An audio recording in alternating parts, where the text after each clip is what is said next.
Everybody, it's Brian Nemhauser, Hawk blogger, and we are back for the latest edition. I believe this is episode 38 of Real Hawk Talk. With us, as always, my co-host Jeff Simmons up there in Toronto. How you doing, Jeff? I'm good, Brian. Thanks for having me on again. Awesome. And we are going to be joined by Nathan Ernst as well. Nathan's having some technical difficulties. We will be missing, and I know a lot of people will be disappointed to hear this, we will be missing Evan Hill. He is having his anniversary tonight with his lovely fiance.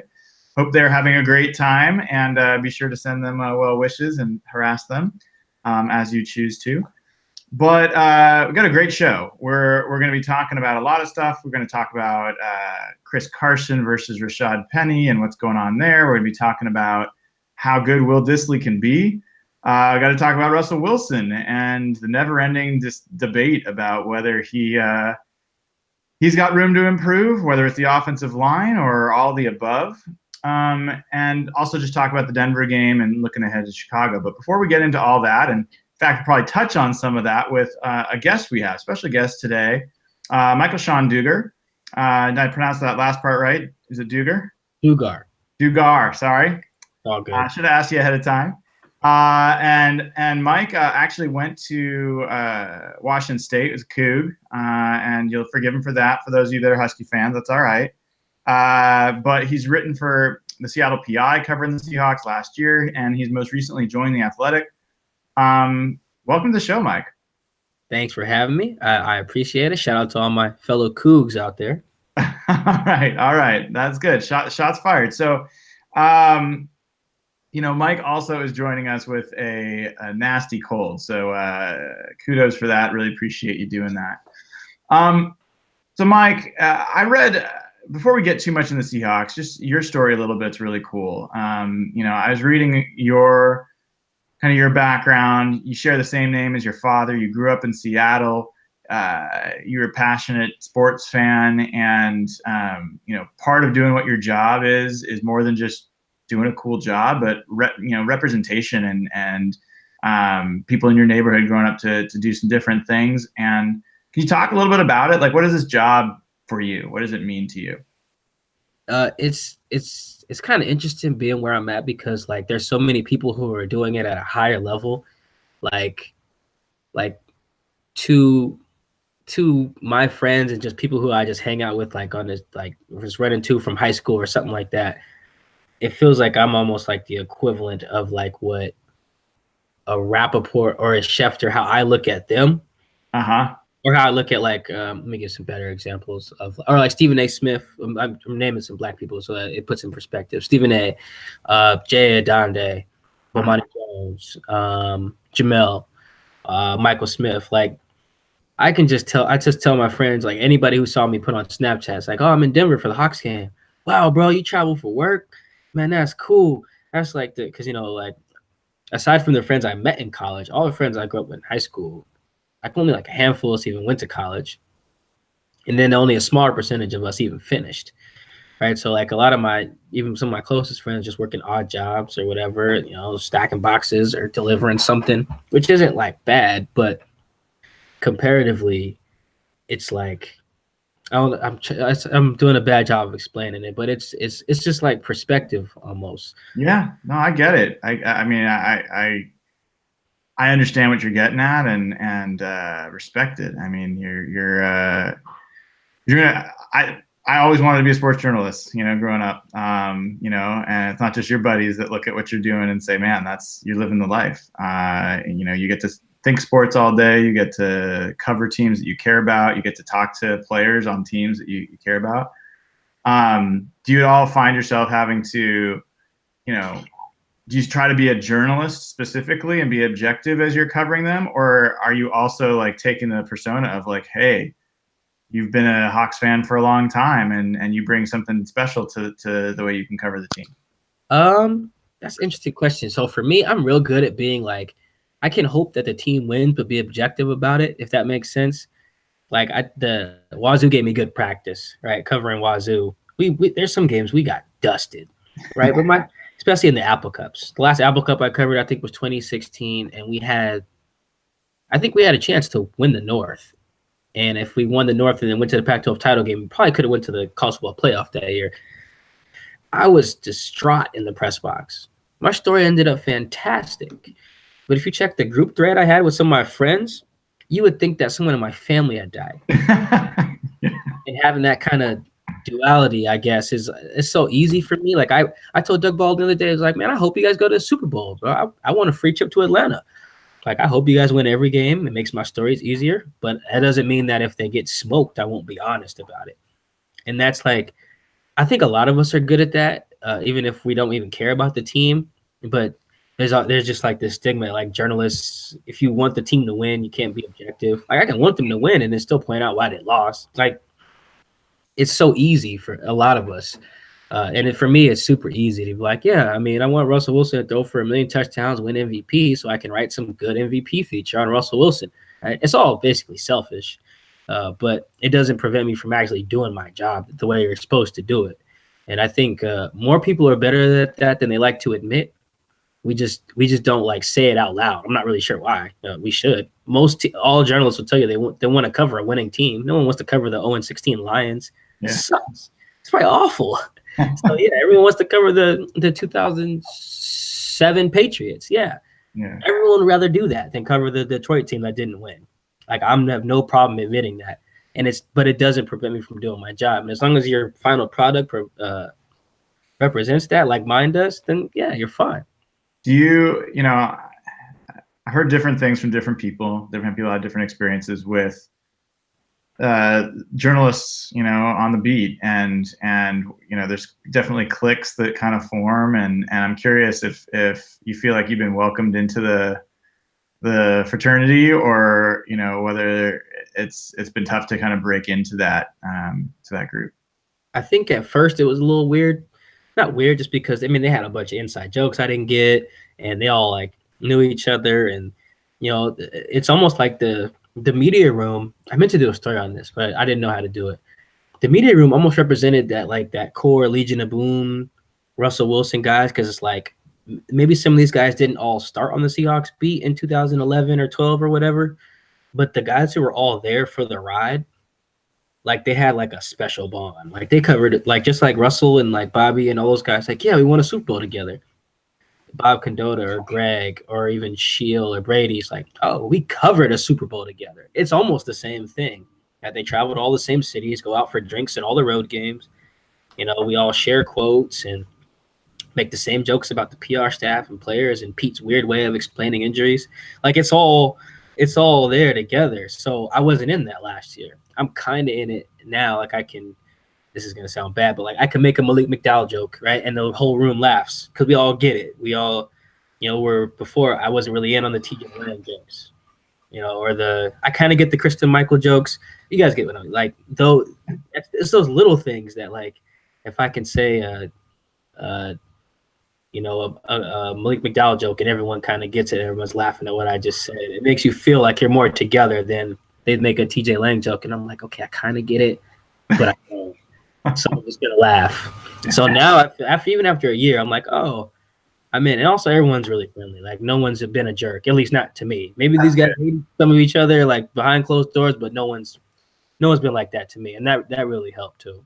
That's great, Jeff. I know you got a bunch of questions for Mike, and we can start getting into some of the Seahawks stuff. What's top of your list? It's from the game last week. All right, I'll go with this. If we're going to move to the Denver game, the biggest debate right now, if you're following any Seahawks fans or writers, is Russell Wilson. I don't know if the expectations for him are just ridiculous right now based on what's around him, but what was your impression of his game? I thought he was more of the reason they lost than a lot of people like to admit. I mean, it sounds weird, right? But I feel like in this town, criticizing Russell just goes so poorly. Right? And it's because the people who are going to argue with you have valid arguments, and that's why it goes so poor. It's just like, oh, Russell needs to be more decisive, which he did. And then it's like, well, if the O-line was better, it would help. They're not wrong, right? So you got two people who are arguing who aren't wrong. That's never really going to go well, and especially if you try to do it over the internet, you're just asking for trouble. You're just asking comment sections, blog, whatever, Twitter, Facebook comments, you're asking to just get yelled at by screen name 123 and we'll call you names, and it doesn't go very, very well. For me, I looked at the tape of the game.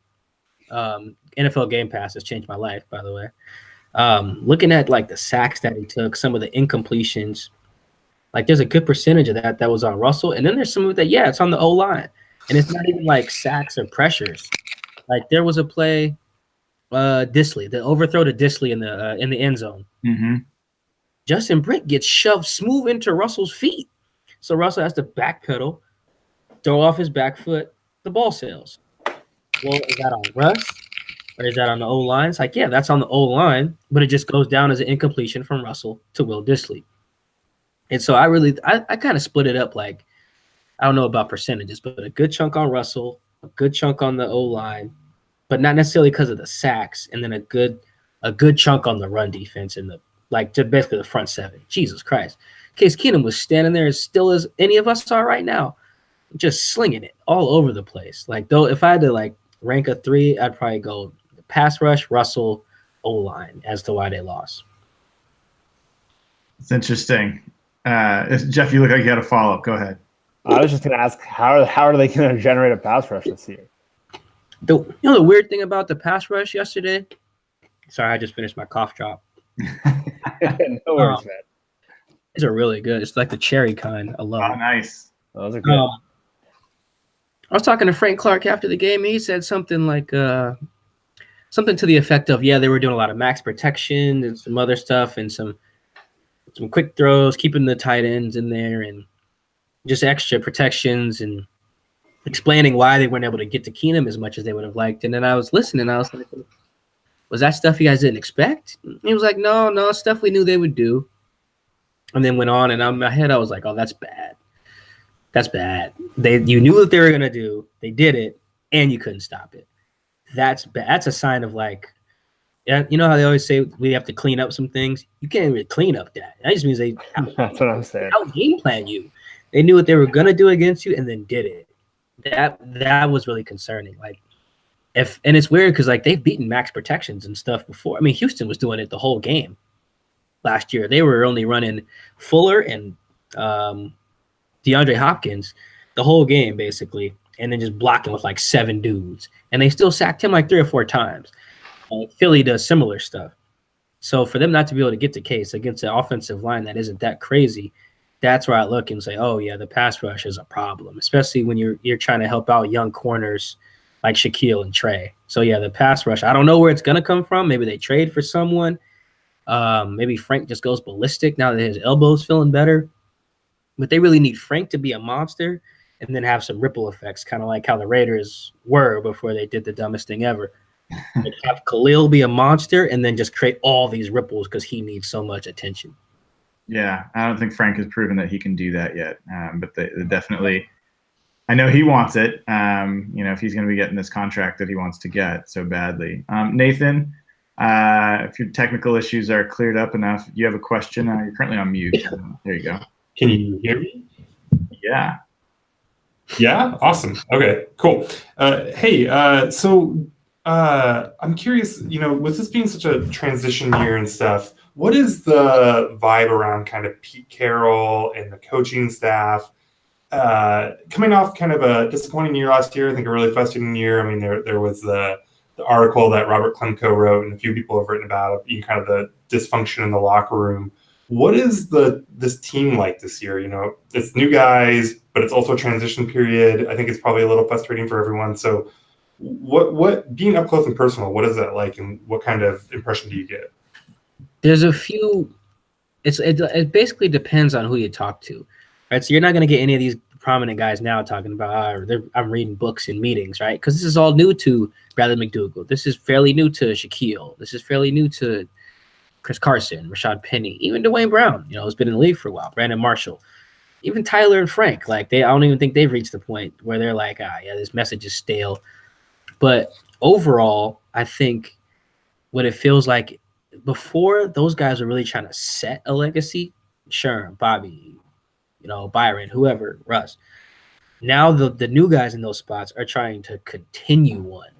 And that can be tricky because in one like in one sense, you have like the blueprint. Oh, let's just do it like Sherm and Cam and Russell and those guys did. But at the same time, you're not really being yourself. Mhm. You know, like imagine if Sherm came here and tried to be someone else, right? No, don't. If you're Shaquille, you don't want to be Richard. You want to be you. Just hopefully that Right. you're And good. you're trying to be Marcus Trufant or anything like that. Right. Yeah, I think that's something that Schneider has kind of hinted at, and I don't think is getting enough like talk. Is that Schneider has said on a few occasions that guys have come in here starstruck. He hasn't used the word starstruck, but he's just like guys. Bobby even talked about it last week. I think they'll come in here. It's like, oh well, you know, I'm a linebacker. They have Bobby and KJ. Gonna sit for a little bit, right? And it takes their edge away. I think he came at Tedrick and Delano. Schneider has in terms of that. Same thing with Amara as well. And for me, that's really concerning. And it shows the difference in like identity. Like Michael Bennett was trying to wreck the world and show that he was good. So was Sherman. So was Cam. He was tired of being told that he was too tall, too big to play safety. Sherman was tired. Sherman picked his jersey number because of all the guys drafted ahead of him. Right? That's a different level of like petty. Russell was tired of being told he was too short. Like there was all these things about these guys at this edge, and I don't really see that here. And I think that's because a lot of them have come into a good situation. I mean, look how good the team was when Frank got drafted. Look how good the team was when Tyler, Jermaine. But let me interrupt you for a second, Mike. Like, those are perfect examples of two guys. And let's just go with Frank. I mean, Frank came into a pretty deep defensive line group, and within the first few practices had the veterans talking about how good he was going to be. And he earned reps. He was rotating in there, and he was making an impact his rookie year. And by the second year, he was wrecking games for the team. So I tend to believe that talent finds the field, and so some of it, you know, how much of it do you think of it is about they just haven't had guys that are talented enough? How much do you think it's about this edge, you know, that people aren't driven enough? I think it's a lot of both. Because it really, I mean, if you draft a safety while Cam's here, that safety is in awe of Cam, right? And that's really a problem. That was like someone when they got drafted last year was like, yeah, I used to watch, maybe it was Tedrick, said I used to watch Earl in high school. I was like, what? Oh, wow, we're all old. Like, I used to watch Earl in high school. It's like, no, you don't need to watch Earl and be in awe of him. Go beat him, right? So I think there's a lot of that. Also, the 2013, 14, and 15, we can say pretty much drafts were just crap for the Seahawks. The 2013 draft was a mess. There's only one guy left in 2014, two guys from 2015. No one likes the first guy they took in 2016 or 2017 or 2018. I was at this rate with Rashad averaging 1 yard per touch. So I think it's definitely a balance of both. They drafted really poorly from 2013 to 2015 for sure. 2013, they must have. I don't know if they had like a celebrity draft and let like Kenny Mayne or someone do it, because God, that was a bad draft. So yeah. I think that's a big part of it too. They just didn't hit like they hit before, and even some of the guys that they've had in here have gone on to be good elsewhere, like Alex Collins or even dude from Kansas City who tore his ACL and got replaced by Kareem. I forget what round they got him, but he ended up being really good for them. So I think the drafting was a really big part of it. And the other part of it is that edge. You need dudes who are pissed off about where they got drafted and are willing to do the work to go prove people wrong. I think that means a lot. That's what fuels Russell. That's what fueled Sherman, Michael Bennett, even Bobby to an extent. They were pissed, and they played pissed. And this team had a pissed identity for 4 or 5 years. Hey, you talked a little bit about Earl there. I'm curious, what was the reaction, or again, kind of talking about like the vibe of the team? Was there a noticeable difference? Were players really excited when he came back, or did he kind of just slot in and everything? It was just business as usual? I think for some of those guys, they had been talking to him the whole time. So like for them, they were never really upset with Earl, right? It wasn't like Pittsburgh. Like it feels like the complete opposite of what the Steelers were doing. Jesus, those dudes sound hot. Yeah, 2 dudes mentioned how much he makes. That's bad. No one's counting pockets here, at least publicly anyway. And I think that's really important. So like Bradley McDougall's like, man, I'm just happy to see him here. Like Doug said, oh yeah, I went to go give him a hug. I just couldn't help it. It's like they missed him. They know how good he is. They like Tedrick. Everyone here likes Tedrick. You also know Tedrick ain't Earl Thomas. Right? Like that's very important. Tedrick will tell you he's not Earl Thomas. Earl came in there and was like probably the best defender they had on Sunday. And you can tell that the players felt no animosity, in part because they love Earl. And again, it goes to some of them being in awe of him. And the second part is that they understand, especially the guys on defense, even some of the guys on offense who are just at all aware, understand, look who had to hold out this year. Khalil Mack and Aaron Donald. If those guys can't get paid, of course Earl was going to want his money. And like Bobby said that on numerous occasions, he understands. If he was going to do that for his family, I would do the same thing for my family. That's what like the sentiment was. Everyone wants to get paid, right? No one wants to be broke. You're hanging around all these rich dudes all day. You're going to be rich too. I mean, you don't want to be the guy parking next. They all have parking spots. You don't want to be the guy in your Nissan Maxima parking next to the guy in the Bentley truck, right? Like you don't. These guys got egos too, and they understand that. And that's the vibe that I got, mostly from the veterans. And I imagine the young guys were just like, oh, it's Earl. We need him.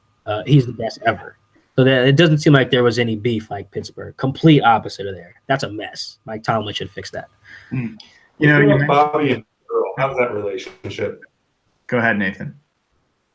Oh, yeah, sorry. I was just talking about beef. Bobby and Earl kind of got into it a little bit last year. Is that just completely gone, or what's their relationship like right now? I don't know if it's gone, but I do know. Also, I don't really know if their relationship was ever strong to start with. So that's like Bobby's always been close with KJ and Mike Moe, and Earl's had Cam and Sherm. So I'm not really sure how tight those two were. They probably had a mutual respect and loved each other, but I don't know if they were going to each other's barbecues and stuff. I don't know if it's gone, but I think the respect is still there. That's another one of those things I wish I was at the Athletic for instead of the PI, because I would have written a lot more about that, because that was fascinating. Because basically Earl just called Bobby a liar. Because Bobby went up there and was like, hey, yeah, me and Earl talked about it. It's water under the bridge. 5 minutes later, like, hey, Earl, how'd the convo with you and Bobby go to squash it? He's like, wasn't no convo. Here's what it is. It was like, wait a minute. One of you guys is lying. And no one really got to the bottom of it. I didn't have time to, because, we were clickbaity a little bit. But like now I would have dove into that. Somebody lying. And like, this is kind of a big deal, right? You guys are like two of the leaders on the team. I think what's KJ and Bobby and Doug too, and even Russell to an extent, if things are bothering them, they've gotten really good at not letting us know and not showing it to disrupt the team. And that's really what guys like Michael Bennett and even Earl and Sherman really bad at. If something was bothering them, they either wrote it or said it or called Josina Anderson or something and let it be known. And that's a no-no around here. And that's why those guys aren't here. I think that's a big part of it, not just the injuries or the cap. It's just like they forgot who was boss. And John and Pete reminded them who was boss. You sleep in my meetings and you tell me how the offense should run, I get you out of here. And they're gone. Yeah, and as a result, they had two pretty questionable cornerback performances this weekend, and don't seem like they actually drafted in a way to really cover for those decisions that they made. So, I do have some questions about how that plays out in the locker room, but I want to shift over to, you mentioned Rashad Penny, you mentioned his 1 yard to carry kind of situation, and I haven't seen it yet. Like, I've seen practices, I've seen the scrimmage, I've seen preseason. I saw in that scrimmage where he had some breakaway runs, that was as good as I had seen him, but I haven't seen special from him yet, a special attribute, quickness, lateral agility, burst, power, something that really stands out. And I'm curious, one, are you seeing any of that? And two, do you think that there's, you think that there's a reason for them to keep splitting reps between Carson and Penny? Let's see. The answer to the last part is no, not right now. The first part, that big run he had in the mock game. Yeah. I think that was because Shaquem Griffin was in the wrong spot. That sounds like a pattern that keeps happening. Yeah, I think because he was filling in for KJ, and because I missed that big run, like I was on the far side of the field, so he was running away from me, and I couldn't see. But I remember, I think me and Bob Condotta were talking about, KJ or Shaquem is who gave that run up, And that's really the only big run I've seen in a while from him. And it sucks for Rashad because everything's just working. So, like, it's making that pick look so bad, right? So the pick looked bad in general because the numbers tell you shouldn't draft a running back in the first round. That's just one. Two, by training camp, Chris Carson still looks like the best guy, and they got him in the 7th round. It looks terrible for you being the first round pick, and it looks terrible for your organization too. And then on Sunday, you got 2 other rookies. I think Philip Lindsay's a rookie too, if I'm not mistaken. Yep. So you got Royce Freeman and Philip Lindsay, who I believe was undrafted, Yep. go off on the other team. You know, it's to the point where the coach called Pete called Rashad rusty today, and someone pointed out to me wisely, "How are you gonna be rusty in his first game? Like that's not really how rust works." You know, it's like, oh man, and to really just agree with you, I'm not really seeing it yet either. It's just, and it sucks because it's not that we're not seeing it, right? That's part of it. It's the fact that we see it in Chris Carson, right? Like Rashad had no run greater than 6 yards or 5 yards yesterday, I don't think. Meanwhile, Chris is hurdling dudes, right? Like this, it's the contrast. It's just right there. Like when Eddie Lacy was bad last year, or Thomas, or whoever, it was just like, okay, they're all bad. This year, it's like, okay, you're kind of bad. Okay, but this guy's good. Let's just use this guy. And meanwhile, Pete and Brian or Schottenheimer is just like, no, let's just use them both. And it's like, okay, for what? Chris ran 7 times for 50 yards yesterday or Sunday. Rashad ran 7 times, I think, for 8 yards with a long of 6. That means you're running backwards the other times. I mean, it takes it. Pete's real careful about who he like slams and who he praises. For him to call Rashad rusty and to just talk about how bad Shaquem struggled means they were really bad, right? Like that. Pete's real careful about that. Like when he was saying Alex Magoo was struggling with everything, Alex was struggling with everything. So I'm worried about the Rashad pick right now, and I have been for a while, just because Chris is just so much better at everything they want to do that it's almost like, okay, what do we get you for? You know, special teams. Well, we have Tyler there, and David Moore is ahead of him on the depth chart for returning right now too. So yeah, I'm just as worried as probably a lot of people are about the Rashad experiment right now, because we're just, like you said, we're just not seeing it yet. Yeah, and just the last follow-up on that is, then how in the world does he split reps in the first game? Like, what happened to competition as the mantra and having to earn your spot? Like, what has Rashad Penny done to earn equal reps with Chris Carson at any point? I was watching a show this morning. It's got Marcellus Wiley on it now, actually. It's on Fox. And I think they had a lineman, and he said something that Jimmy Johnson used to say. I don't want to mess up the quote, but it was like, if the 5th string running back falls asleep in the meeting, he's getting cut. If Emmitt Smith falls away, he's getting nudged. Falls asleep, he's getting nudged.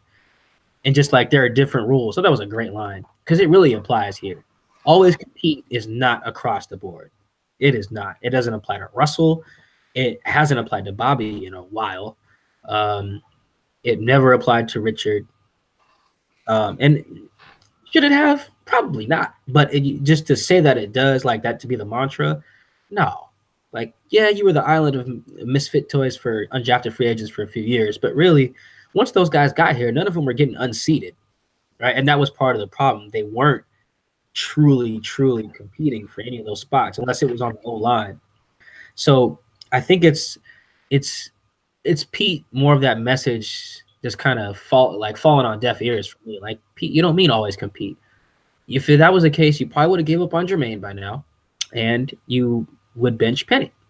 If that was truly it, that's based on just performance. If it was only performance, potential, talent, he would have given up on Jermaine a long time ago, and he would relegate Rashad to a 3rd down role or something, because production-wise, it's not there, and it hasn't been there, since he broke his finger. So how does that go over in the locker room? Because one of the other stories from that Klemko piece last week was that competition model they built on has gone away. And you mentioned Jermaine. Rashad's a guy. I know Doug came out last week raving about Carson, how he can be, I don't know if you were in that scrum, talking about how he can be a monster. So how does that go over when that story comes out about how Like Casey Williams didn't deserve to get cut last year for McAvoy, and Penny's getting these carries with a guy that the rest of the team is raving about. I think it's a position group by position group basis. Like some guy, like a lot of these guys, they also know too. Like, I mean, Chris Carson knew. Like, they drafted Rashad Penny. He was like, oh damn, it was my job. So the Chad Morton, the running backs coach, had to remind him, no, go get the job if you want it. So he did. And I think a lot of these guys, it's just individuals. Some of them understand it, some of them accept it, and some of them don't. Right? I mean, it's no different of a dynamic than like parents favoring a sibling, right? Or a teacher favoring students, right? We can all relate. A boss favoring employees. Like, we can all relate to this in some form of our life, right? So it's some people it's real easy to accept and adjust to, right? And some people, they either like they get frustrated at the person or get frustrated at the upper, like whoever's making the decision. It just depends. It's all different. Like, I think Mike Davis today just posted something that said, note to self, outwork everybody or something, right? Like Mike is an angry dude, right? And even if he thought he was better than Rashad and he thought he should get the carries over Rashad, he wouldn't take it out on Rashad. And I think that's important too, because I don't think these guys hold it against their brothers, quote unquote. So I think if it continues to happen, and let's say they're still splitting in like 5 weeks and Rashad doesn't have a rushing touchdown and Chris is averaging 100 yards a game, then yeah, you might see something similar with someone going to Pete and like, dude, give the ball to Chris and shut up. But the problem is they don't have those personalities here to disrupt it. I think the only person with that capability on the offense is Doug, and I don't think he's willing to do that. Yeah, there was some question, and I saw some news that came out of the press conference today that I listened to the press conference and I heard something different. It was about CJ Prosise, and what I heard is a reporter asking, maybe it was you, I don't know. Yeah, that was me. It was you. So you asked, right? Have you thought about using Prosise at receiver with Doug's injury news?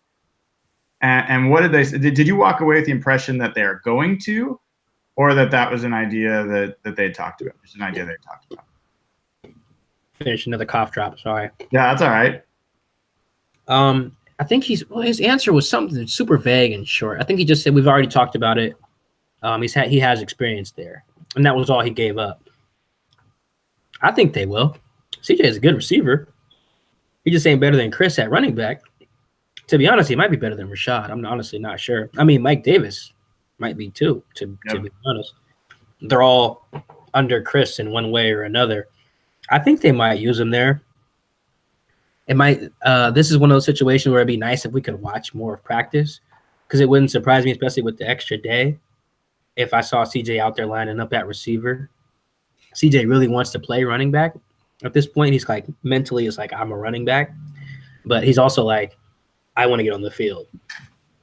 So if they ask him to return kicks or kick the ball himself or play safety, he would probably do it to get on the field. But I walked away from that, with the impression that they'll consider it, give it a shot, and if they don't like how it looks in practice, then maybe he lines up out there like once or twice to throw him off, but like not full-time receiver switch, like I was kind of suggesting with the question.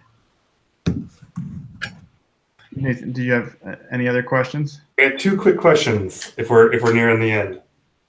One, is Bob Condota as savage in person as he is on Twitter, or does he just reserve that for the random Twitter eggs? Also, I'm not. I was gonna be scrapped for time earlier, but I'm not now. So don't feel need to rush. Okay. Bob. Oh no, Bob's only spicy like that on the internet. Like Bob's super nice, and it's sometimes weird for me. He said something, I think just read it like 10 minutes ago. It was super spicy. Someone asked if they were crazy or something like that, and he mentioned their shrink, and I was like, Bob, what are you doing? He's super nice though. I think he's been doing this for a while. So I mean, he also gets really dumb questions. I don't know how many followers he has, probably like 50,000. Right? So he can say something and he gets far fewer dumb responses than I do. And I get some dumb ones. I got fired John Schneider the minute they drafted Penny. Well, all right, that leads into my second question. Does running matter? Is running important? Yeah. I think, man, okay, this offseason has been so weird, right? A lot of people are guilty of this. Pete says we want to like reestablish the running game, and everyone assumes they're running the wishbone now, or like the veer. No, they just want to be better at it, not just only do that. Pete, from his introductory press conference, I could go pull up the clip, talked about balance. Balance is more important than running triple option, right? You're probably not going to win some football games running triple option. You know, that's why the Wildcat flamed out. You know, when whoever think it was Miami was the new hotness trying it, and it didn't work. Over a long period of time, that is. And yes, you need to be able to run the ball. But just because you have this dominant rushing offense, if you can't throw the ball effectively when needed, then you're going to suck, probably. Not just not win the Super Bowl, you're probably going to suck. And I don't think teams, I think defenses are too like dynamic now for you to see something like the 2000 Ravens, or that, I forget what year the Bears went with Rex Grossman, but that was like the craziest thing I've ever seen. I mean, even the Broncos team that won the Super Bowl, Peyton Manning was bad, but he was still Peyton Manning at the time. I don't think we're going to see stuff like that anymore, because you need a quarterback. Like, you need to be able to run, but balance is most important. I don't think Nick Foles is good at all. You know when he was good? In the last 2 games of the playoffs, right? Because like, throwing the ball, being good at throwing the ball is better than just only being good at running it. I've kind of been converted by Ben Baldwin. I think you need to talk to Ben a little bit more. The answer's okay, but we need to get you to a firm no. Running doesn't matter. So just keep working with Ben. Listen to him, Mike. Stay in the realm of logic and balance, and stay away from extremism. It's dangerous. Oh, I'm real careful on my podcast, but at the same time, I'm trying to end every show this year with a hot take, and so far I've been doing pretty good because they're just so fun. Having a take is so fun. Like, it's the best thing in the world. I think my take like a couple weeks ago was that like peak Josh Gordon was like better than Antonio Brown or something like that. Just because Josh Gordon got like 200 yards a game, drunk and high that one year. Brian Boyer was throwing to him, I think, or Brian Wheaton, or I forget who was quarterbacks, where they were the worst quarterbacks ever assembled, and he was drunk and high every week, and then led the league in yards. And I was like, you know what? That's the best receiver ever. And I feel good about that. I think running does matter. You need to be good at it. I mean, look what happens when you're bad at it. You get the Seahawks the last 2 years. Yeah, take that, Nathan. Take that and just sit with that for a little while.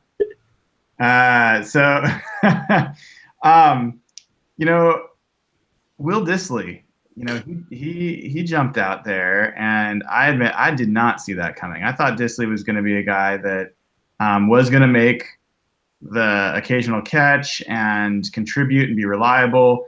And I actually liked him better as a fit than Jimmy Graham, just in general for what the Seahawks want to do. I did not see him, almost catching 2 touchdowns and knocking dudes down left and right for 66 yards. Did you see that coming? No, I don't even know if Will saw that coming. Like, some of these guys are like big shots in their hometowns. I think I don't know if he's from Bozeman or Missoula, but I'm pretty sure no one in Montana even saw that coming, right? Because it's just, he wasn't even getting the ball that much in practice or training camp. And I think Pete mentioned it today. When he gets the ball and starts rumbling and stumbling, he is hard to tackle. Dude is huge. Like, I interviewed him after the game. Like, this cat is big, and he's got that farm strength, right? Like, he's a big cat. But no, I honestly don't think Pete saw that coming. Pete had the nerve to say today, like, yeah, if he'd have dropped the pass, I'd have been okay with it. That's because, he expected him to not, be good. I don't know if that'll continue, but I think they see already more talent than they saw in Nick Vannett, which is why by today he's already jumped Nick on the depth chart. It's hard to jump a dude off one game when he's been here for 3 years, and Will did it just like that. Like, that's pretty impressive. Do you think that that's repeatable? Like, do you think that he's going to not necessarily get 100 yards a game, but do you think he's a guy that – do you think he can be Zach Miller in the receiving game? Do you think he can be better than Zach Miller was in the receiving game? I think the tight ends and just pass catchers in general. Honestly, this is actually for every position, but I don't think you really need to A, get a dude from a big school, or B, get a dude early in the draft for him to just be like a star, like pass catcher. I think like pass catching is one of those traits. I mean, even running back to an extent too. I think that when you're just good at it, you can kind of just throw you in there and you'll be good right away. And I think for someone like Will to make those plays in the first game, that shows he's good at it. And two, that gets your trust from Russell. Because if we learn nothing else from Russell, if he trusts you, he'll throw you the ball whenever. Right? Like, that's real clear. Like, I mean, we've saw some good and some bad examples of that. But I mean, that's if more than anything, I think that's what got Paul Richardson paid by Washington, was that Russ was willing to just say, oh, you know what? Whatever. Here, Paul, go. That touchdown he had against Landon Collins against the Giants last year, I think it was on a trick play too. No business throwing that ball, right? With a guy like Landon versus a guy like Paul at that point in their careers. But he trusted him. You know, there's no way he should have kept throwing a Jermaine Kearse in the 2015 NFC title game. But he did, right? He should have stopped because that was awful. But he kept going. And I think if he gets that with Russ, that'll be more important than anything, because he's already got the soft hands. But if Russell is willing to just close his eyes and just throw it to him, then he can be as productive as anybody. Maybe not as much as Jimmy. I got to see it in the red zone, but he's got a chance to be good if he can get Russ's trust. Because I mean, it's not like Nick has a ton of it already, right? I mean, Will already had a better game than Nick's ever had in his first start. True. All right. After one game, do you have any Seahawks hot takes? Dang, did I have one after Sunday? Nope, I don't think I did, because I think Chris, my podcast co-host, reminded me that I did not. Man, without Doug, they're just looking so rough. I still think, though, you know what it was? When Earl came back, I think my prediction was that he'd win Defensive Player of the Year. I'm not going to stick with that. I bet that has nothing to do with Earl. Man, I want to say that Michael Dixon will be all pro, but at this point, I don't know how hot of a take that is. That kid is so good, and he's so small. It's like, how is your leg that strong? He's no bigger than any of us. Like, I'm like $160. Like, I don't know what he's weighed at, but Jesus. I think if they Carson could be 1,000-yard dude. I think if they stop splitting reps with the first round pick, they're gonna have to eat that one. Thank you. Yeah, that's that. I mean, I think it's possible. I tweeted something about Marshawn Lynch yesterday, and I got some bad responses. But it was a lot of people being really optimistic about Chris. And I was like, that's fine. But in my head, I'm like, if they keep do that, right? This isn't a Kamara and Mark Ingram situation, right? Hopefully, because one of them's not juicing. But this isn't like a situation like that. It needs to be we pound one guy, and then he's tired, we use the other guy. Right now, it's just a by committee thing, which is weird because Schottenheimer was like, oh, we're going to use the hot hands. You know, we're going to get everybody involved. CJ didn't have a carry, and they split with Rashad and Chris. I hate when coaches lie to us. So annoying. That was just a blatant lie for no reason. Either he could have just been like, yeah, Chris is going to be our guy. It's not like the Broncos weren't expecting that. I think these guys think the other team reads like press conferences and they read our stories way much than they actually do. They don't. I'm pretty confident in that. Nathan, you got a last question before we let Mike go? No, but I will share a Michael Dixon fact. He is 6'2" and weighed in at 208 pounds in the combine, which I feel is pretty respectable for a punter. So, whoa, yeah, he's the whole package. Yeah, did you see him like clothesline the dude when he tackled him? I mean, people don't talk about that enough. I mean, talk about his kicks. This guy like Spider-Man, like. We talk about Michael Dixon plenty. Oh, I love Michael Dixon. He's probably the best player on the team. I don't know about that. He looks like the best player at their rookie class. He is the best. He is the best player at his position relative to other players in the league on the team. Like, I think he's the best punter in the league. I don't know if we have anyone else that's the best at their job. Bobby and Earl. Earl and Bobby, yeah. Earl. I think Bobby might be better than Luke Kuechly. Kuechly's better. I love Bobby, but Kuechly's on another level. And I think Earl's better than Harrison and Eric Berry. Can't think who else is in the combo. I can't think. For safety? Yeah, it'd be Harrison Smith, right? Would be the other. You got Harrison Smith. Eric Berry definitely is a guy that people talk about. I know we're missing somebody. There's somebody else that we're missing that's really obvious. People are listening to this and screaming at us right now. Hold on. Yeah, think of the good defenses. The Chiefs, we already named. Minnesota, these are the best. Philly, I guess Malcolm Jenkins, but I think Earl's better than him. Yeah, no, that's not it. Earl's real. Earl. Oh, real quick on Earl wanting to get paid. I feel him. I mean, think about it. Tyler and Earl broke their leg in the same month. Tyler took a whole year to get back to being where he's at. Earl was back to himself the very next year, made the Pro Bowl and was second team All-Pro and didn't get paid. Like, I mean, he's probably happy for Tyler. I don't really know if he is, but like from his view, like, come on, man. It's like you guys let Tyler nurse his leg injury the whole year, which they should have. That's fine.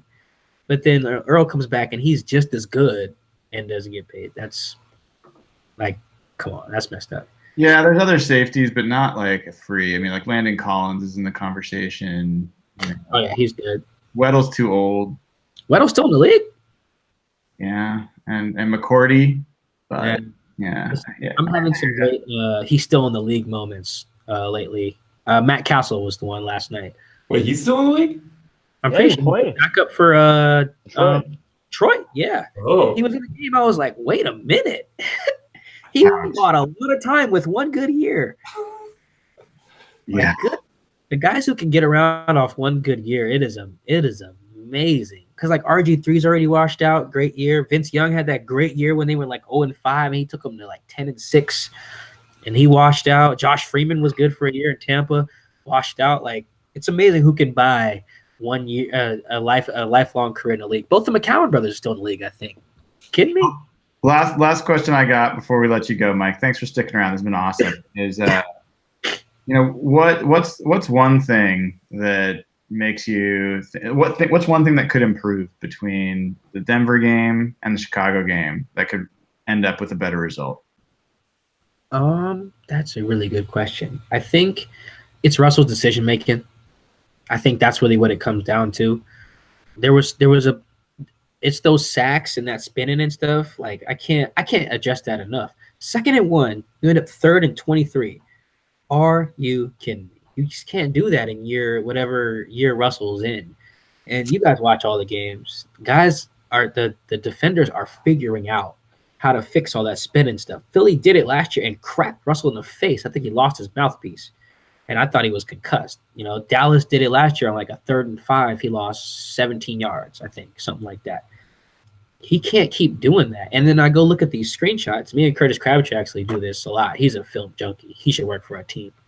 Like you can just pick out the screenshots of like, okay, this guy's open, this guy's open, this guy's open. Russ, you didn't throw it to any of those guys, and you start pirouetting and took a sack. And you can just see like little examples of that. I mean, the Rams too, in that game they got wrecked. So I think his decision making, as good as he is, I think his decision making is the biggest part. That's getting rid of the ball. That's knowing when to run, when to step up. I think Pete made a good point today. He was like, when the protection's good, he ain't going anywhere. Like, that's mostly true. But, there's a difference between running for your life, which we know he's used to, and then running and spinning backwards and losing 15. There's no way you should lose 22 yards in a sack without a botch snap. Like, that's just how the can I say hell on here? How the hell do you even do that? Like, that's inexcusable. So I think he missed Tyler on a touchdown from the one that went to, like, he threw it at Doug's feet in the end zone against Chris Harris. You can't do that. The margin for error is too small now with no Legion of Boom. He has to be flawless. And I have no problem saying he needs to be because that's what he wants for himself. You talk to Russell, he wants to be perfect. He wants to be the greatest ever, compare himself to Tom Brady and all that. All right, well, go do it. Saw what Aaron Rodgers did the other day. That was insane. The Bears also aren't very good, but like that was insane. Like go do that. Go make those throws. Go make that throw he made to number 81 that Aaron Rodgers did. That was nuts. Like go do that. Go be decisive with the ball, and they can beat whoever. Me and my roommate were just talking. They only have 2 or 3, maybe I'd say unwinnable games. There's probably each of the Rams games and then Minnesota. Everything else is up for grabs. That includes the Chargers, Detroit, Chiefs, even at Carolina, right? Because Cam's a mixed bag. If he's decisive with the ball and is is playing at like a high level like he was last year, and then even takes it to another level without all that pirouetting, triple axles and whatnot, then they could probably beat whoever, except for the Rams are a little bit different. But yeah, they could probably beat whoever. Yeah, I think wise words. So for people that want to follow you and the great work you're doing, so you've got your Twitter handle is let's see, at Mike Dugar, Kedugar on Twitter. And then you're also writing at The Athletic. Is that theathletic.com, I can assume? It's a good. I should know this. I never have to type it in. It is theathletic.com. Theathletic.com. I think like / Seahawks is how you get to all my stuff. And then you also have a pod, don't you? That is correct. The Seahawks Man to Man podcast. I almost did our intro. That's how just like muscle memory that is. It's at this is good. It's always at the top of my Twitter. There it is. All right. Pinned to the top. I can't remember the rest. But yeah, it's definitely there. Oh, it's on iTunes too. Seahawks Man #2 Man. Awesome. Hey, Mike, it was great having you on. I'd love to have you on again later if it works out. Hope you feel better as well. Have a great week. Yeah, they're off tomorrow. They're off Wednesday. I'm gonna sleep a lot tomorrow. Hopefully they don't do something like put Doug on IR or something. I'll be pissed. But for a variety of reasons, we would all be pissed. Yeah. Oh yeah. I feel you. All right, man. Take care. Thank you. Thanks for having me. All right, so that was Mike Dugar, and works at The Athletic. A lot of great stuff there from Mike. He was a fantastic guest. I've enjoyed watching him since last year on the PI on Twitter. He has a bit of a different take, and he's definitely more free in his sharing his opinions than I think we get with some of the other beat writers, who are a little bit more guarded, I guess you'd say. So what stood out to you guys? Jeff, anything that jumped out here into what Mike talked about? I thought the criticism with Russell was interesting. I know Curtis Crabtree, he mentioned, has been kind of hampering on the same thing since the last quarter of last year. I was just reading his Twitter while he was talking about that, and it was just interesting to hear his take on that and just the lack of any enthusiasm for Rashad, considering what we've been saying all year. You'd expect maybe some more positivity, but the fact that he's not saying anything at all positive makes it seem like we were onto something this whole time. How about you, Nathan? Yeah, same thing on Russ. I mean, I actually didn't really – I've only done a quick run-through of the game, but I didn't think he was that bad. Definitely could improve, but yeah, I was surprised that he was as critical as he was. Yeah, I mean, I didn't get the feel. For me, it wasn't that he was being super critical of Russ. I think that we live in a little bit of a reality distortion field in Seahawks Twitter land and fandom, where anything that isn't glowing about Russ feels like massive criticism. What I heard him say pretty clearly was Russ missed some stuff. He held onto the ball too much. The offensive line also didn't do their job that well, and they were responsible for a chunk of stuff. And the pass rush. And I think he said, even if you rank him 1, 2, 3, he had the pass rushes, I think, is number one. Yep. I think a lot of times just hearing someone's like pretty dispassionately. I mean, I don't think he's got it. It didn't come across to me as he's got an axe to grind with Russ or he's aligned. He was just like, look, the guy is missing open people. He's twirling around and taking 20-yard sacks on 2nd and 1. Like, he's too good for that. He's been in the league too long. And for whatever reason, when you say that, everyone interprets that, or most people interpret that on the Seahawks side as like, oh, you're a Russell hater. Like, you clearly, like, if he had a better offensive line, he wouldn't be doing any of that. He's perfect. Or like, I don't know. That's my impression, that there's a little bit of, this protective bubble that forms around him. And I don't think it's really necessary. The guy's fantastic. He's one of the best quarterbacks in the league. He can be better. I didn't think he was great on Sunday. but I thought he was part of the reason that they were in the game for sure. Like I thought he made some nice throws.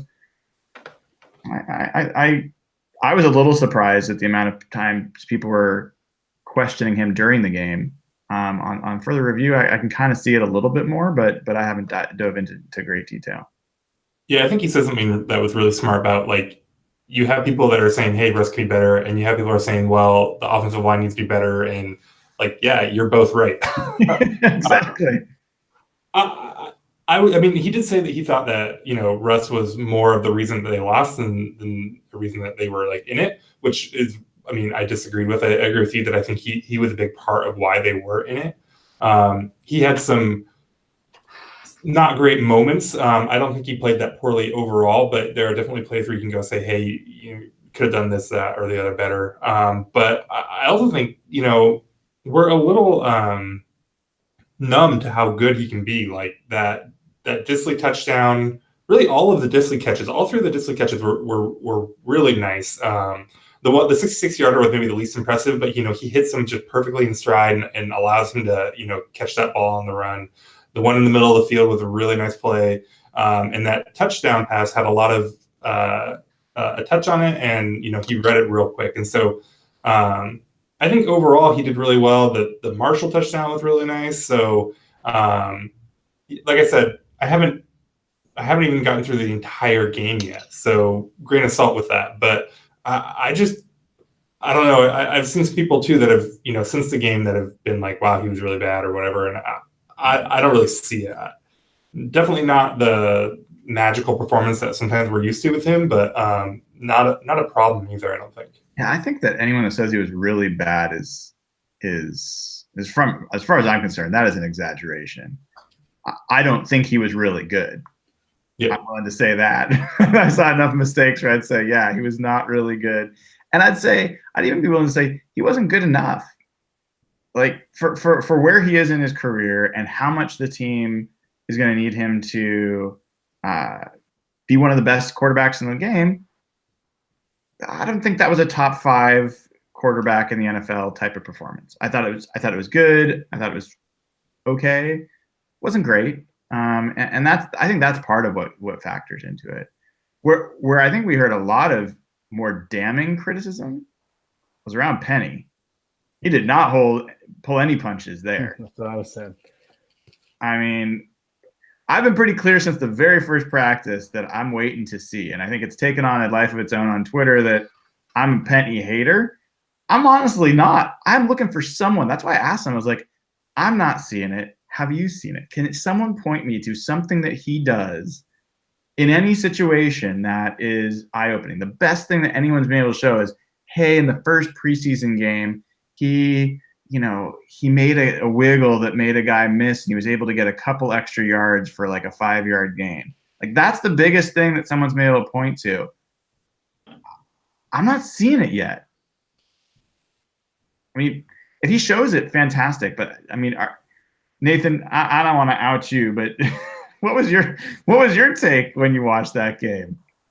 Man, I made the joke about how he looked like 2007 Sean Alexander because Brock was talking about how he looked like. That made me crack up. I started out very proud of myself with that joke, and by the end of the game, I was just sad about it because it just was extremely true. He caught the one swing pass and he just like walked out of bounds like 4 yards downfield, and then he got the other ball and he like went to and that was like a 12-yard gain. It was a nice play or whatever, but like, and then he goes to make a cut and he just falls over. I mean, and he looks a little bit like Eddie Lacy. Like he looks like he needs to lose some weight. Like he kind of has a gut, and he had one play where I thought it was the same kind of thing as that first preseason game where he made a nice lateral move and avoided some defenders and stuff. But like it was another one of those where he makes the move and then it's like, okay, let's go. And there's just like no burst, or he just like has half a gear, it looks like.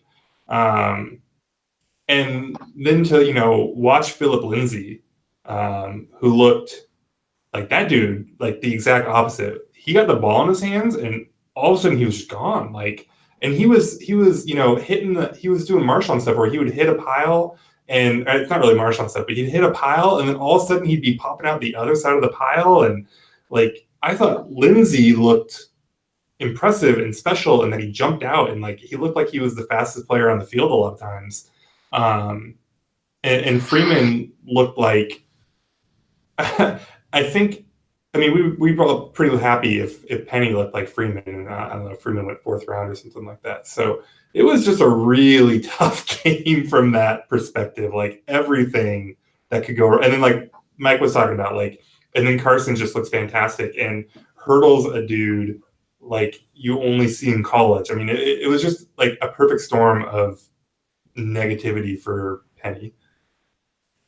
Yeah, I mean, Jeff, I was pissed. I was really pissed. Like, not because I dislike Penny, but Carson is destined to break out and be a huge additional weapon for this team. And it wasn't like in this game he didn't show that. When he got the ball, everyone talks about the 24-yard run. That was awesome. He averaged 4.5 yards a carry on his other 6 chances with the ball. And he did better when he caught the ball.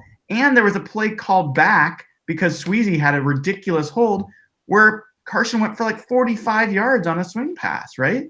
Like, okay, let's not get too excited about that one. Carson like jogged down the field for like 40 yards. Like there was just like that was a really nice screenplay. But yes, every time he touched the ball, it seemed like something good was happening. It happened, dude. It happened. Like he is a weapon, and he strolled out the sideline on that one though. Like, I guess I'm just saying, this is an offense that needs to carry the team in general. It's an offense that has a lot of question marks.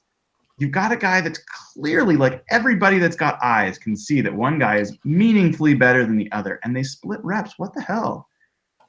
I think that was easily the most frustrating part of the game. I remember right after Disley's big catch, that's the one where he rumbled all the way down to the 5. And you're like, all right, Chris Carson, goal line, here we go. They bring in Penny, and they do that sweep to the outside to the left. It made no sense at all. He had no juice at all. He couldn't make a guy miss in an open field. There were just so many chances where Penny had the ball and had one-on-one against a linebacker and couldn't even come close to making a move in open field. And you're right. It didn't make sense. I know they're trying to blame the altitude or whatever. I know there were some shots of Carson waving to come off the field, but the fact that they played the same snaps and the same number of plays and same carries, it's completely unexplainable. Yeah. So I haven't looked at this. How many carries did Carson get after the fumble? I don't know. That came up, a lot of people were like, yeah, I want the guy that didn't fumble. That's freaking ridiculous. I know. That is ridiculous. If you want to know why, like, coaches don't do fumbles. That was different, though. Von Miller is like one of 3 guys on the planet who can make that play. Coaches don't do fumbles. Yeah. That's fair. For what it's worth, I don't have the numbers in front of me. I can go back and play. I didn't notice any change in reps at that point. They still were splitting reps the rest of the game. So I don't think that's what caused them to do it, but it's possible I'm wrong there. Other things that frustrated you guys about that game. Nathan, were you frustrated that Brandon Marshall almost caught 2 touchdowns? I was not frustrated by that. I mean, we can talk about, since you're trying to troll me, we can talk about Brandon Marshall. I'm always trying to troll you, dude. It's my favorite part of the show. He looked good. I thought he looked like exactly what you want him to be. He made a couple contested catches, and he had a play where I don't know if it was veteran savvy. I mean, he ran a curl and kind of drifted into an open spot in the zone and made the catch, right? And I think if your expectations are that he's going to be like, Brandon Marshall of old, I'm not bought in on that yet, but he looked like a guy that can contribute to this team. And I wish he was wide receiver 2 or wide receiver 3 instead of now wide receiver 1. But I came away from the game feeling good about Brandon Marshall. I'm excited for him to be on the team. I think it's going to be really good considering everything else that they've got going on right now. That's cool. How about you, Jeff? Anything that either you took away that you were happy about that you didn't expect, or pleasant or unpleasant surprises, I guess I should say? All right, we'll go with a couple on either side. Yeah, you guys mentioned Marshall. That was definitely one of the more exciting parts of the game. Defensively, the play of the safeties when they were on the field together. McDougald was fantastic. McDougald just, for most of the time, just looked like just the guy since he's been here. He had a really good – he could have had 4 interceptions. And obviously seeing Earl just jump into the mix and play that well right away, that was great. From a frustration standpoint, I'd say just how bad the defensive line was from a run defense standpoint. We know pass rush is going to be a problem. They were an abject failure in this game. They did basically nothing. The only sack was when Keenan basically ran into Frank Clark's arms. But, man, they were getting blown off the line pretty much all game. Maybe at the end they started picking up the run defense, but that defensive line group just looked terrible. And it was just hard watching them how just Tom Johnson didn't do anything. Shamar Stephen didn't do anything. I didn't see much from Jaron Reed. Naz Jones wasn't even playing. It was hard to get excited about that group because Deion Jordan only played 15 plays, so you can't really ask him to do much. But, man, they look bad against what presumably is a pretty average offensive line. What's up with Naz Jones? Naz Jones can't stay active with this group that everyone was happy with.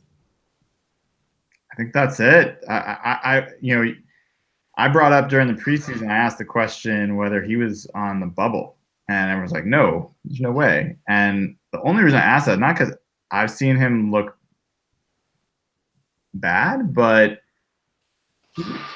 he was down the depth chart. Like throughout preseason, he was playing against the 3rd and 4th stringers, and that means something. There's something that they're looking for that he's not giving them. And I don't know what it is, because physically, that guy showed a lot last year and seemed to have some upside, both as a pass rusher and as a run stuffer. So I don't know why.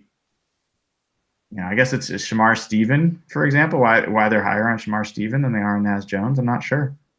Pete's had a weird tone about him pretty much the entire offseason. I remember in his combine press conference, he came up and he was raving about all these guys expecting to take a jump. And with Naz, he was like, oh, he'll probably play the same amount or less than last year on a team that just got rid of Michael Bennett and Richardson. So I found that tone really weird from Pete, because Pete pretty much raves about everyone. So it's just been a strange tone of it. The fact that he was playing the 4th quarter of the 4th preseason game on a team that really needs young players to emerge. I found it was a little disconcerting that he didn't play much, or that Puna didn't play. And then the veteran guys on the D-line, they did nothing. Yeah, I'm all for them having active competition in that spot. If those guys are not producing results, this week, I would love to see Puna Ford active and have competition for real. Shamar Stephen gets sent, inactive for a week, or I don't know if Tom Johnson would be inactive, but really actually see what they've got, because if they're going to lose, at least let's see what some of these young players can bring and see if they can step forward. Puna Ford's a guy that he's got upside. We don't know what he's necessarily going to be capable of, and it'd be great to see him get some snaps. Switching topics for a second. There's some Kam Chancellor news I'm going to bring up. I don't know if you guys have seen this, but I'll share that in a moment. We'll talk about that. Before we do, Trey Flowers. I'm pretty concerned with what I saw, what I also what Pro Football Focus saw, which you can just debate how good they are at their grades, and then what I heard from Pete Carroll. So I saw Trey Flowers do what I've seen him do so far in preseason and in practices, which is he's okay on straight line routes, deep routes, fades, things like that. He's able to do that. But if there's a crossing pattern across the field, I've not seen him within 2 or 3 yards of a receiver yet on a play like that. He struggles to be able to get in and out of breaks. I think he's a little stiff in his hips. But and Pro Football Focus gave him the lowest coverage grade I've seen ever. It's like 25.3 or something. It was like dark red or bright red, depending on how you look at it. And Pete Carroll says, I thought he played really well, really encouraged by how he played in that first game. What did you guys see? I mean, I didn't see worst cornerback performance ever, or that kind of thing. I definitely wouldn't say he played really well, but if I was Pete, I might, because I think I'm not concerned about Flowers beyond that they're relying on him this year. I don't think he's showing that he doesn't belong, but I think that you're seeing a guy that's playing like full-time cornerback for the first time in the NFL, and like he's a 5th-round pick for a reason. And it just looks like he's thinking a lot. It looks like he's playing a little, I don't want to say scared, but like he's erring on the side of caution. Like you'll see these plays where like, a guy will run a curl in front of him and he'll keep just like drifting backwards and stuff. And I don't know. We'll see where, maybe he's a guy that can learn really quick. And, if Pete's saying good stuff about him, even though he's not playing really well, maybe he's just trying to keep his confidence up. I mean, he knows he's got to rely on the rest of the year. So it's almost certainly going to be a problem this year, barring some big strides. But it's not one of those where I'm just like, well, he'll never be anything. Jeff, how about you? I mean, do you want to see them go out and dip into the veteran free agent pool? Is it, or you want to roll with Flowers? You're good with what you're seeing? I'd like to see them definitely dip into the free agent pool just to have someone to compete with them. I think who's the backup right now? Nico Thorpe. Yeah. So Nico Thorpe's a special teams guy that can play in a pinch, but really the guy they had, Dante Johnson, had beaten him out. The whole situation with him is very mysterious. Considering that injury didn't seem that serious at all, and now all of a sudden he's on IR. And Maxwell never made it back. And Rogers Cromartie was a guy they worked out. He looked all right for the Raiders last night. Deshaun Shedd is out there. Jeremy Lane, I guess, is out there. He's played. I know. I don't want to see him. I'd rather see Trey Flowers play. Jeremy Lane cost us that draft pick last year. I still blame him for that. Yeah, you guys mentioned it. Flowers, he does some nice things. He's good at the go route. He's kind of a fearless tackler. He looks he doesn't look like scared like some rookies do.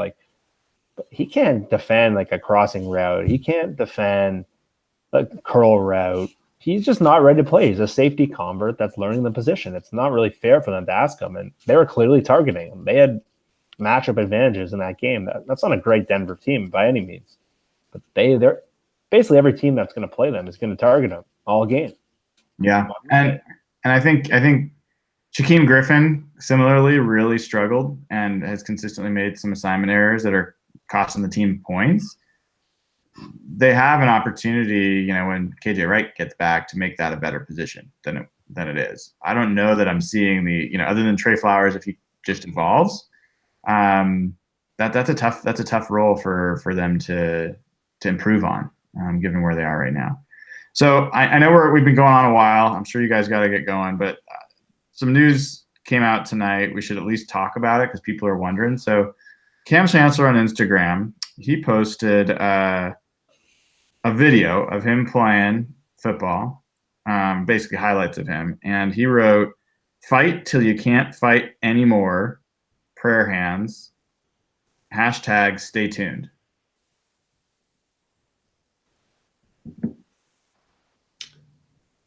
He's on. What was the picture again? It was a video of highlights of him playing for the Seahawks. Is this another Khalil Mack situation? Man, I don't think I want to see him come back. It's concerning that he's basically he retired, not officially, but is he really gonna risk it?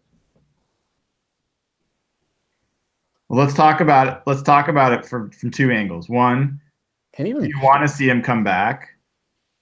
Two, do you think the team would be better off if he came back? I think no on both. Got gifted a little bit on. His one pick was legit and all that, but he's fine. I don't know that Cam's better than him. Not significantly so, at least. Probably not, especially at this point, not playing for so long. And then, man, like, I don't know, like, maybe I'm just being like sappy or something, but like I love these guys. Like, they brought Seattle a Super Bowl. Like, I want to see Cam, like, God, it would be heartbreaking to see something serious happen to him. Like, I mean, beyond just the normal wear and tear that the normal ways that football destroys every football player's body. Like, I don't know. Like, yeah, like I'm surprisingly like hearing this, like I'm surprisingly like really kind of, I have like a really strong emotional reaction to this. Like, I don't want him to come back. I want him to ride off in the sunset and, yeah. Yeah, first of all, I don't even know if he can play. I think they put him in a roster designation where I think when Bob Condotta tweeted a couple minutes, he's on the reserve IR. So I'm not even sure he's eligible to play, first of all. They could release him with an injury settlement. He could go play somewhere else. Yeah, maybe. I'm not sure the exact designation there, but so first of all, I'm not even sure he can. Two, I can't agree with Nathan anymore. First of all, his body just looks completely different than what it's been the last couple of years when he's built up. He looks way skinnier. And so I don't see how he can get in football shape and get that size back. And second of all, it's a neck. You don't want to take chances with a neck. It's a real, that's why. And for the Seahawks standpoint, like I don't think it makes sense. I think Bradley McDougald, the guy you kind of want to see what he has, and obviously Cam brings great memories, and he's one of my favorite players to watch in this era of Seahawks football, and he'll be one of my favorite players ever. But I just don't see the logic and even the idea. It doesn't make sense to me on a number of levels. Yeah, I'm with both of you on all the points, and I won't pile on because you guys made them pretty well. Some folks in the chat are saying, well, maybe he's talking about becoming a coach. Maybe he's gonna come back and participate that way. Sure, that's fine.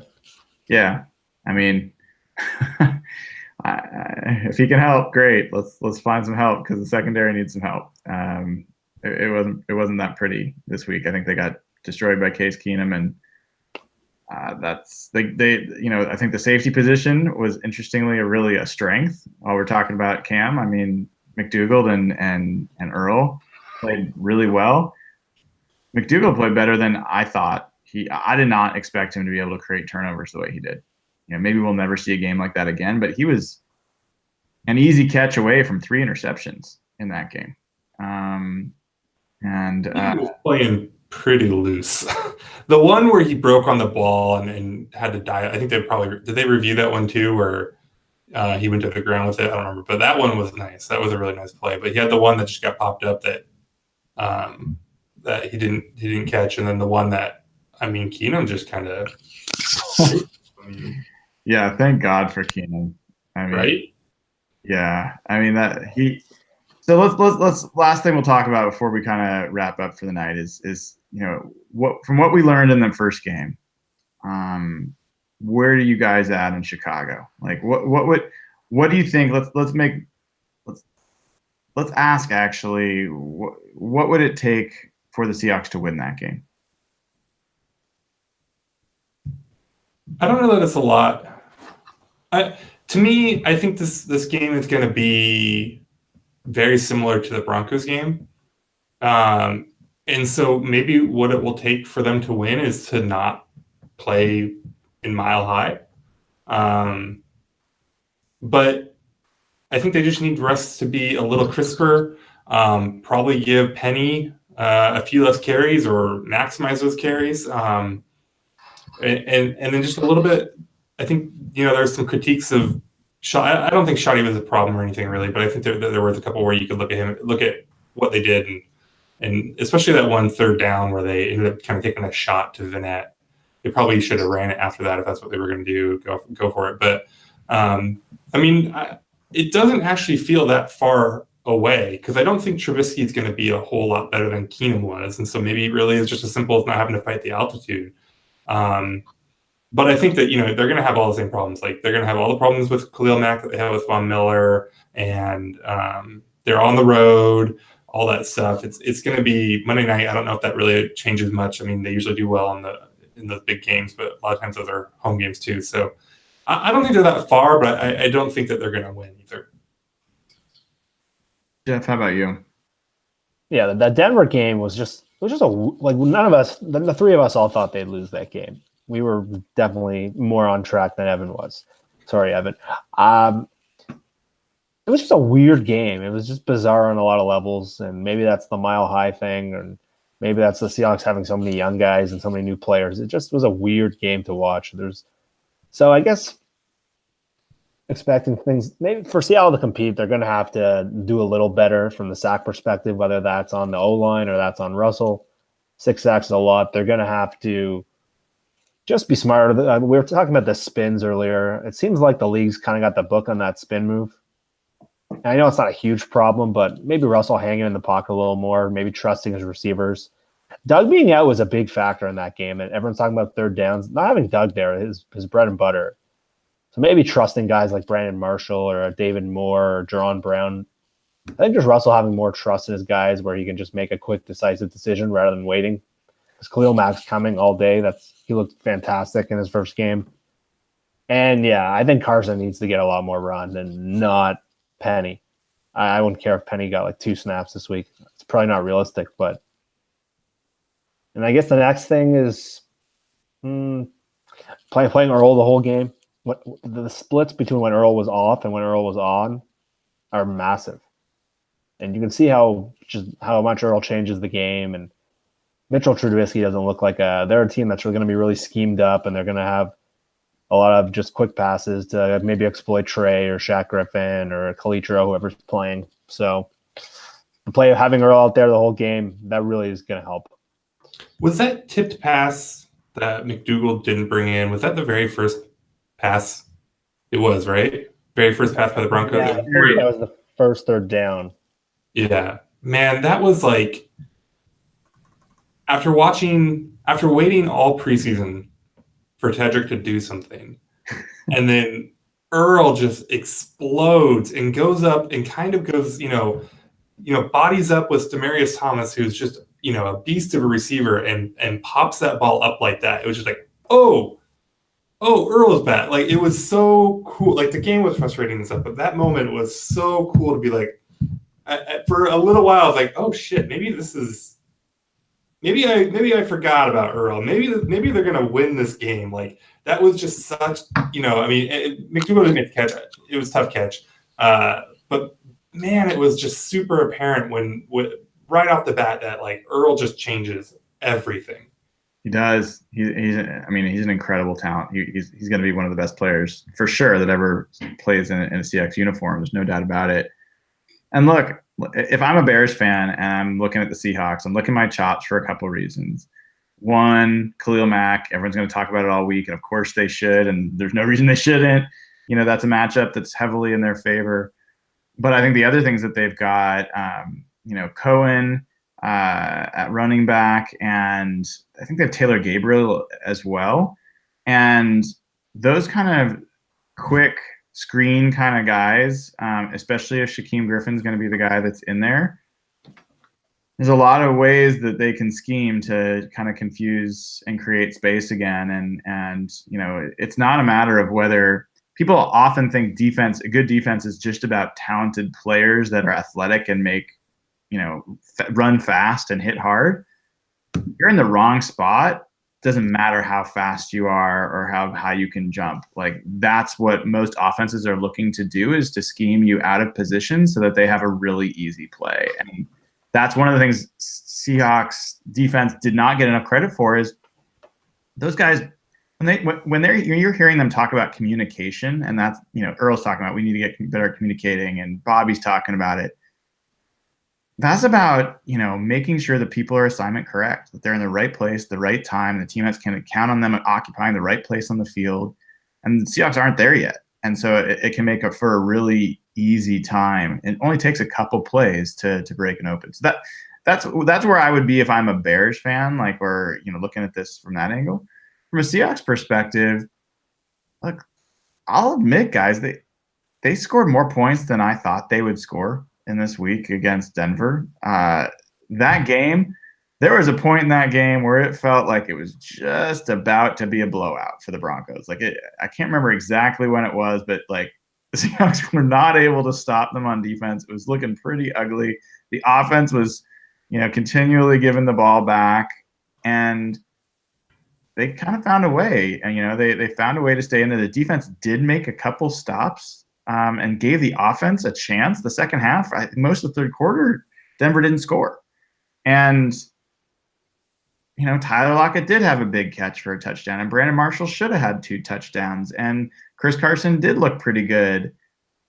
Will Dissly did look pretty good. So, I think Mike hit it on the head. It's going to come across as criticism, and I don't mean it to be at all, but if Russell can play elite at the quarterback position, if he can be really efficient with the ball, and make really good decisions there, and if Chris Carson can be the guy getting the bulk of carries, I think there's some upside for the Seahawks in this game. I think the other thing I'd point out is Deion Jordan he only got 15 snaps, and he did reasonably well with those snaps. He almost had a pick that would have been great, but I think he's a plus player, and I think getting him some more snaps will help. So those are my reasons for optimism. And then there's always Michael Dixon, which, of course, how can you not be optimistic with that guy? Any closing thoughts, fellas, before we wrap this bad boy up? I'm not seeing anything. I'm seeing guys ready to hit the hay. He's not here, but I do want to make fun of Evan for tweeting out that the Seahawks should stop giving Rashad Penny carries while wearing a Rashad Penny jersey. That was the highlight. That was the best moment of Sunday. That was pretty good. And I hope for Evan's sake that they do win on Monday. I usually just care for myself that they win on any given day, but it's going to be really tough on Evan if they're 0-2. That's going to be really tough. All right, fellas. Thank you. And thanks for everyone that joined tonight. Thank you for Mike Dugar, who joined. We'll definitely try to get him back on again. He was a fantastic guest. If you missed the beginning, please check out the replay and become a Hawkblogger patron. Patreon.com, patreon.com/Hawkblogger. You can follow me at Hawkblogger on Twitter. You can follow Jeff at Real Jeff Simmons. And you can follow Nathan at NathanE11 on Twitter. Thanks, everybody. Go Hawks.